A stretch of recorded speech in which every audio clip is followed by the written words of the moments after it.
ભરૂચ નગરપાલિકાની ચૂંટણી પૂર્વે વોર્ડ નંબર 2 માં કોંગ્રેસનો આંતરિક મેન્ડેટ વિવાદ આખરે ઉકેલાયો છે।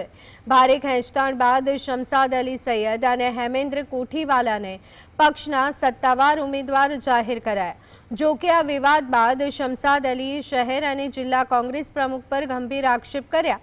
તેમણે જણાવ્યું કે સંગઠનના કેટલાક હોદ્દેદારોએ રાજ રમત રમી અને ભાજપને ફાયદો કરાવવા મજબૂત ઉમેદવારોને રોકવાનો પ્રયાસ કર્યો હતો।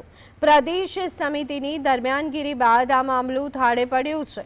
શમસાદ અલીએ અન્ય ઉમેદવાર કુતુબુદ્દીન પટેલને બલીનો બકરો ગણાવી કાર્યકરોને પક્ષના આંતરિક ગોટાળા સામે એક થઈ લડવા માટે હાકલ કરી છે। ઉમેદવારોના નામ નક્કી થયા હતા।